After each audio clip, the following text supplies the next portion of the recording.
दोस्तों, बात पुराने समय की है। किसी देश में एक राज्य था। एक दिन राज्य के गुप्तचरों ने राजा को सूचना दी कि पड़ोसी राज्य 3 दिन बाद अपनी विशाल सेना के साथ हम पर हमला करने वाला है। खबर एकदम पक्की है। गुप्तचरों ने राजा को बताया कि पड़ोसी राज्य हमारी राज्य से बहुत ज्यादा ताकतवर है और हमारी छोटी सी सेना का उनके साथ मुकाबला कर पाना असंभव है। अगर वो 3 दिन बाद हम पर हमला कर देंगे तो हम सब मारे जाएंगे और अब तो हम सबका मरना तय है। राजा गुप्तचरों की बात सुनकर चिंतित हो जाता है, दुखी हो जाता है। राजा तुरंत अपने मंत्रियों, सेनापतियों और राज्य के नागरिकों की सभा बुलाता है। सभा में राजा कहता है, देखो 3 दिन बाद पड़ोसी राज्य हम पर अपनी विशाल सेना के साथ आक्रमण करने वाला है और वो इतना ताकतवर है कि हम सबका मरना तय है। अगर किसी के पास कोई सुझाव हो या कोई उपाय हो तो वो बता सकता है। राजा का मंत्री बहुत ही चालाक और चतुर था। वह बोला, अब जब बात जान पर आ ही गई है तो इसका एक उपाय है।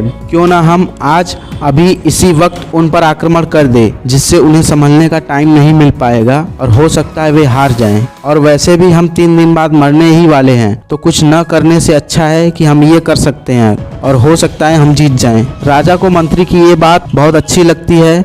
वो तुरंत अपनी सेना, मंत्री और सेनापतियों को पड़ोसी राज्य पर हमला करने का आदेश देता है। पूरी सेना तैयार होकर पड़ोसी राज्य पर हमला करने के लिए चल पड़ती है और उनके साथ राज्य के नागरिक भी चल पड़ते हैं। पड़ोसी राज्य पहुंचने से थोड़ा पहले रास्ते में एक नदी पड़ती थी। नदी के ऊपर लकड़ी का पुल बना होता है। जैसे ही सारी सेना पुल पार कर लेती है, तभी चतुर मंत्री उस पुल को जलवा देता है और सारी सेना से बोलता है, देखो हमारे पास वापस जाने का कोई रास्ता नहीं है। या तो हम अपनी पूरी ताकत से लड़कर जीत जाएं या यहीं बिना लड़े मर जाएं, इसके अलावा और कोई उपाय नहीं है। जल चुके पुल और मंत्री की ये बात सुनकर सारी सेना जोश और ताकत से भर जाती है और उस राज्य पर हमला कर देती है।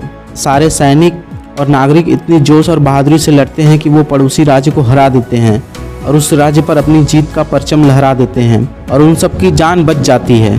दोस्तों, इस कहानी की सीख ये है कि जब हमारे पास सिर्फ एक गोल, एक लक्ष्य होता है और वापस लौटने का कोई रास्ता नहीं होता है, तो हमारी आत्मिक शक्ति हमसे वो काम करवा देती है जिसके बारे में हमारे लिए सोचना भी असंभव होता है।